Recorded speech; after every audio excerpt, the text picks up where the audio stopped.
नमस्कार दोस्तों, आज की इस वीडियो में देखेंगे डीसी मोटर जो एलपी टेक्नीशियन का ट्रेड का पेपर के लिए बहुत ही इंपॉर्टेंट टॉपिक है। तो चलिए वीडियो को शुरू करते हैं। डीसी मोटर, तो डीसी मोटर जो है आज का ये बहुत इंपॉर्टेंट टॉपिक है। चलिए देखते हैं डीसी मोटर की परिभाषा और कार्य सिद्धांत।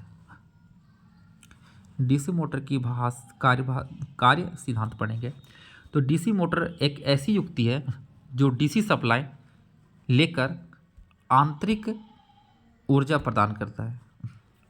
ठीक है, तो डीसी मोटर एक ऐसी डिवाइस है जो डीसी सप्लाई लेकर और मैकेनिकल एनर्जी को प्रदान करता है। डीसी मोटर इलेक्ट्रोमैग्नेटिक सिद्धांत पर कार्य करता है। इलेक्ट्रोमैग्नेटिक ड्रैग यानी कि विद्युत चुंबकीय खिंचाव के सिद्धांत पर काम करता है डीसी मोटर। और डीसी मोटर में बल की दिशा जो हमेशा होती है वो बाएं हाथ के नियम से दी जाती है। तो फ्लेमी के बाएं हाथ के नियम से डीसी मोटर के आधारित काम होता है। डीसी मोटर की जो रचना होती है वो डीसी जनरेटर के समान होती है। ठीक है, तो डीसी मोटर की जो रचना होती है वो डीसी जनरेटर के समान होती है। फर्क सिर्फ इसमें दोनों में इतना ही होता है कि इसका योग या बॉडी की रचना में अंतर होता है दोनों में। तो डीसी मोटर यांत्रिक ऊर्जा प्रदान करता है और यह इलेक्ट्रोमैग्नेटिक ड्रैग यानी कि विद्युत चुंबकीय खिंचाव के सिद्धांत पर काम करता है और यह फ्लेमी के बाएं हाथ के नियम से दी जाती है डीसी मोटर। ठीक है फ्रेंड्स, चलिए सेकेंड में देखते हैं डीसी मोटर में बैक ईएमएफ क्या होता है। तो जब मोटर को आर्मेचर चुंबकीय क्षेत्र में गति करता है, यानी कि जब मोटर में जो उसका आर्मेचर होता है इलेक्ट्रिक फील्ड में जो वो गति करता है, तो आर्मेचर के चालक में फ्लक्स परिवर्तन होता है। आर्मेचर के चालक में क्या परिवर्तन होता है? फ्लक्स, जिसके फलस्वरूप आर्मेचर में एक ईएमएफ उत्पन्न होता है यानी इलेक्ट्रोमोटिव फोर्स, जिसे इस ईएमएफ को हम बैक ईएमएफ कहते हैं। मतलब कि जब मोटर को आर्मेचर चुंबकीय क्षेत्र में गति करता है तो उस आर्मेचर के चालक में एक फ्लक्स परिवर्तन होता है और जब वही फ्लक्स परिवर्तन होता है तो उसमें एक ईएमएफ उत्पन्न होती है और वही ईएमएफ बैक ईएमएफ को कहा जाता है, क्योंकि यह लेंज के नियम से ईएमएफ सप्लाई वोल्टेज का विरोध करता है और इसकी जो दिशा होती है वो फ्लेमिंग के लेफ्ट नियम से दी जाती है, बाएं हाथ के नियम से दी जाती है। चलिए इसका थोड़ा सा नोट पढ़ते हैं कि डीसी मोटर में आर्मेचर में उत्पन्न बैक ईएमएफ का जो फॉर्मूला होता है वो 5ZNP/60A होता है, 60A। ये बहुत इंपॉर्टेंट है कि डीसी मोटर में बैक ईएमएफ का फॉर्मूला क्या होता है, तो 5ZNP/60 है, बहुत इंपॉर्टेंट है।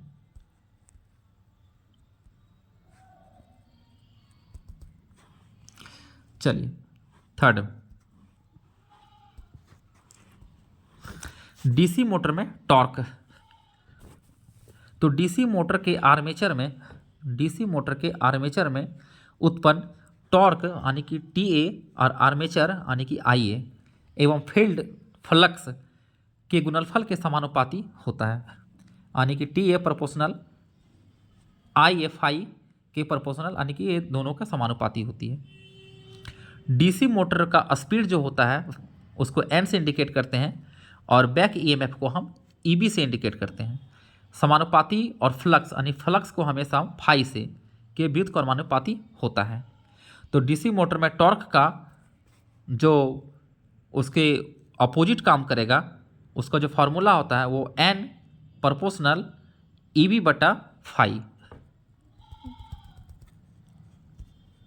ठीक है फ्रेंड्स, आप देखते हैं कि डीसी मोटर का कितने टाइप्स के होते हैं उसमें। तो फर्स्ट में हम लोग पढ़ेंगे सीरीज मोटर। तो सीरीज मोटर को हम श्रेणी मोटर भी कह सकते हैं और इस प्रकार के मोटर में जो होती है इसकी जो सीरीज फील्ड वाइंडिंग होती है और इसकी जो फील्ड वाइंडिंग होती है वो सीरीज में होती है। सीरीज मोटर तो सीरीज में होगी और यह आर्मेचर के श्रेणी क्रम में कनेक्टिंग होती है। आर्मेचर के श्रेणी क्रम में कनेक्ट होती है सीरीज मोटर, और इसकी सीरीज फील्ड वाइंडिंग में जो होती है वो मोटे तार और कम लपेटा की होती है, यानी कि इसका जो फील्ड वाइंडिंग होती है सीरीज मोटर का वो मोटा तार और कम लपेटा की बनाई जाती है। और इस मोटर का जो प्रयोग वहाँ करते हैं जहाँ पे उच्च यानी कि फर्स्ट में ही इसका स्टार्टिंग टॉर्क की आवश्यकता अधिक होती है और लोड हमेशा कनेक्टिंग हो, यानी कि इसको हम बिना लोड करके नहीं चलाना चाहिए। इस मोटर को हमेशा हम लोड में कनेक्ट करके चलाना चाहिए। कौन से मोटर को? तो डीसी सीरीज मोटर को। और इस मोटर का जो यूज होता है वो हमारे ट्रेन में, क्रेन में, होइस्ट में और ईटीसी और भी जगह यूज होता है। तो ये सबसे पावरफुल मोटर है डीसी मोटर। तो डीसी मोटर के बारे में हम पढ़ें कि यह जो इसकी जो फील्ड वाइंडिंग होती है वो सीरीज में होती है और यह मोटा तार और कम लपेटा की बनाई जाती है, और इसका प्रयोग हम वहाँ करते हैं जहाँ पे उसका स्टार्टिंग टॉर्क बहुत उच्च होता है, और इसका उपयोग हम लोग ट्रेन में, क्रेन में और होइस्ट में करते हैं। ठीक है दोस्तों, चलिए इतना याद रखेंगे। नेक्स्ट हम लोग पढ़ेंगे शंट मोटर। शंट मोटर, इस मोटर में शंट फील्ड वाइंडिंग पतले तार और अधिक लपेटा की बनाई जाती है। शंट मोटर है तो इसको हम समानांतर में हम कनेक्ट करेंगे, ठीक है, यानी बनाई जाती है। शंट मोटर जो होती है वो समानांतर क्रम में लपेट के बनाई जाती है, और इसके जो फील्ड धारा और फील्ड फ्लक्स का मान लगभग क्या होता है? कांस्टेंट होता है। इसमें क्या होता है कि पतले तार और अधिक लपेटा की बनाई जाती है। किसमें? शंट मोटर में। सीरीज मोटर में क्या होता था कि उसमें मोटा तार और कम लपेटा की बनाई जाती थी सीरीज मोटर में। शंट मोटर में पतले तार और अधिक लपेटा की बनाई जाती है। चलिए इसमें पॉइंट्स याद रखेंगे कि इसकी फील्ड धारा और फील्ड फ्लक्स का मान लगभग स्थिर रहता है। तो फील्ड धारा और फील्ड फ्लक्स का मान कांस्टेंट किस मोटर में होता है? तो हमारा होता है शंट मोटर में। इसलिए इसकी गति भी क्या होती है? इसकी गति भी कांस्टेंट होती है। इसलिए इसे हम स्थिर गति वाला मोटर भी कहते हैं। तो स्थिर गति वाला मोटर कौन सा कहते हैं? स्थिर गति वाला मोटर यानी कांस्टेंट मोटर किसको बोलते हैं? तो शंट मोटर को बोलते हैं। ठीक है, शंट मोटर को बिना लोड के चलाया जा सकता है, यानी कि इसको हम बिना लोड के बगैर हम चला सकते हैं शंट मोटर को। लेकिन सीरीज मोटर को लोड कनेक्ट के बाद ही उसको हम चलाया जा सकता है, क्योंकि शंट मोटर का स्टार्टिंग टॉर्क कम होता है। इसलिए इसका उपयोग हम वहाँ करते हैं जहाँ पे स्टार्टिंग टॉर्क कम होता है, जैसे कि आरी, रौंदा, इस सब में क्या होता है, और जनरेटर एटीसी में इसमें क्या होता है कि स्टार्टिंग टॉर्क जो होता है वो हमारा कम होती है। ठीक है फ्रेंड्स, चलिए नेक्स्ट देखते हैं। Compound motor. सीरीज मोटर पढ़े, शंट मोटर पढ़े, अब हमको पढ़ना है कंपाउंड मोटर। तो कंपाउंड मोटर में दोनों प्रकार का फील्ड वाइंडिंग और सीरीज वाइंडिंग होती है, यानी कि कंपाउंड मोटर उसे कहते हैं जो सीरीज और शंट दोनों की तरह काम करे। ठीक है, इसमें सीरीज फील्ड वाइंडिंग और शंट फील्ड वाइंडिंग का दोनों प्रयोग होता है, और इनके फील्ड वाइंडिंग के फ्लक्स के कार्य करने की दिशा के आधार पर कंपाउंड मोटर दो प्रकार की होती है। ठीक है, तो कंपाउंड मोटर भी होता है दो प्रकार का। कंपाउंड मोटर उसको बोलते हैं जो सीरीज और शंट दोनों के रूप में, इसकी फील्ड वाइंडिंग के रूप में काम करे, उसको बोलते हैं कंपाउंड मोटर, और ये दो प्रकार की होती है। ठीक है, पहला हम लोग पढ़ेंगे, फर्स्ट में हम लोग पढ़ेंगे कम्युलेटिव कंपाउंड मोटर। तो इस मोटर से सीरीज फील्ड वाइंडिंग एवं शंट फील्ड वाइंडिंग के फ्लक्स एक दूसरे की सहायता करते हैं। तो कम्युलेटिव कंपाउंड मोटर उसको बोलते हैं जो इसकी फील्ड वाइंडिंग और शंट फील्ड वाइंडिंग, यानी कि सीरीज की फील्ड वाइंडिंग और शंट की फील्ड वाइंडिंग के फ्लक्स एक दूसरे की सहायता करते हैं, जो हेल्प करते हैं, यानी कि सीरीज की और शंट की एक दूसरे को सहायता करते हैं। इस मोटर की विशेषता सीरीज मोटर एवं शंट मोटर के बीच की होती है। इस मोटर का उपयोग वहाँ करते हैं जहाँ लोड बदलती रहती है और नियत स्पीड की आवश्यकता होती है, जैसे कि लिफ्ट, रोलिंग मशीन, कंप्रेसर में। ठीक है, तो कम्युलेटिव कंपाउंड मोटर उसे कहा जाता है जो शंट की फील्ड वाइंडिंग और सीरीज की फील्ड वाइंडिंग एक दूसरे की सहायता करते हैं, और इसका उपयोग वहाँ पे करते हैं जहाँ पे इसका जो लोड होता है वो बदलती रहती है, और नियत स्पीड की आवश्यकता होती है।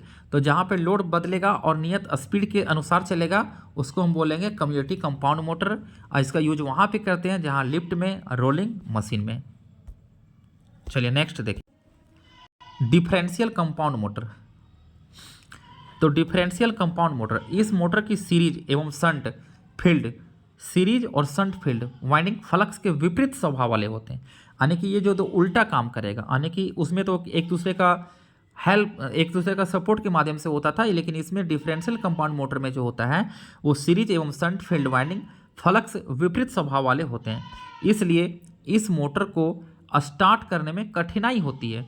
इसलिए इस मोटर का स्टार्ट करते समय सीरीज फील्ड वाइंडिंग को शॉर्ट सर्किट करना होता है और अधिक लोड पर इस मोटर के घूर्णन की दिशा विपरीत हो जाती है। इसलिए इस मोटर का प्रयोग प्रायः नहीं करते हैं। तो डिफरेंशियल कंपाउंड मोटर का यूज इसलिए नहीं करते हैं क्योंकि उसमें लोड को कनेक्ट करने के लिए हमें इसकी फील्ड वाइंडिंग को शॉर्ट सर्किट करना होता है। इसलिए इस मोटर का यूज हम लोग प्रायः नहीं करते हैं। ठीक है फ्रेंड्स, चलिए नेक्स्ट देखेंगे 5 में सीरीज मोटर की स्पीड टॉर्क की विशेषता। तो सीरीज मोटर का जो स्पीड फ्लक्स के व्युत्क्रमानुपाती होता है और टॉर्क फ्लक्स के समानुपाती होता है। इन दोनों संबंधों से यह स्पष्ट है कि टॉर्क स्पीड के व्युत्क्रमानुपाती होता है, अर्थात कम स्पीड पर सीरीज मोटर का टॉर्क अधिक होता है जबकि अधिक स्पीड पर सीरीज मोटर का टॉर्क कम होता है। मतलब कहने का मतलब है कि सीरीज मोटर का जो स्पीड फ्लक्स के ये व्युत्क्रमानुपाती होती है और टॉर्क फ्लक्स के समानुपाती होती है, यानी कि एक उल्टा होगा और एक प्रोपोर्शनल होगा। और इन दोनों संबंध से यह स्पष्ट है कि टॉर्क स्पीड के व्युत्क्रमानुपाती होती है, अर्थात कम स्पीड पर सीरीज मोटर का टॉर्क अधिक होता है और जबकि अधिक स्पीड पर सीरीज मोटर का टॉर्क कम होता है। चलिए नेक्स्ट देखेंगे सीरीज मोटर की टॉर्क करंट की विशेषता। अब सीरीज मोटर में टॉर्क करंट की क्या विशेषता होती है? ये स्पीड टॉर्क था सीरीज मोटर का, और ये सीरीज मोटर की टॉर्क करंट क्या होती है? डीसी सीरीज मोटर में आर्मेचर पर लोड जब बढ़ाते हैं तो आर्मेचर करंट का मान भी बढ़ता है। मतलब डीसी सीरीज मोटर में आर्मेचर पर लोड जब बढ़ाते हैं तो आर्मेचर करंट का मान भी बढ़ता है, जिससे आर्मेचर टॉर्क का मान भी बढ़ता है। और प्रारंभ में जब फील्ड असंतृप्त अवस्था में होती है तो आर्मेचर टॉर्क के वर्ग के समानुपाती होता है, अर्थात जब लोड बढ़ाने का करंट बढ़ने से फील्ड संतृप्त अवस्था में पहुंच जाती है। तो फ्रेंड्स इसमें कहने का मतलब है कि सीरीज मोटर में टॉर्क करंट की विशेषता जो होती है उसका जो इसका फॉर्मूला जो होता है टॉर्क यानी बराबर आई ए का स्क्वायर, यानी कि करंट और आर्मेचर का जिसका ये स्क्वायर इसका फॉर्मूला होता है। जब डीसी सीरीज मोटर में आर्मेचर में लोड जब बढ़ाएंगे तो आर्मेचर करंट का मान भी बढ़ता है। जब लोड बढ़ेगा तो करंट का मान भी बढ़ता है और आर्मेचर टॉर्क का मान भी बढ़ता है। प्रारंभ में जब फील्ड असंतृप्त अवस्था में होता है तो आर्मेचर टॉर्क के वर्ग के क्या होती है? समानुपाती होती है, यानी कि आई बराबर ए स्क्वायर। ये इंपॉर्टेंट फार्मूला है। अगर इस एग्जाम में आ जाए कि सीरीज मोटर में टॉर्क करंट की फार्मूला क्या होती है तो टी बराबर होगा हमारा आई ए स्क्वायर। चलिए हम लोग नेक्स्ट देखेंगे शंट मोटर की स्पीड विशेषता। तो शंट मोटर की स्पीड करंट विशेषता, हम लोग सीरीज मोटर की करंट स्पीड उसके बारे में पढ़ें।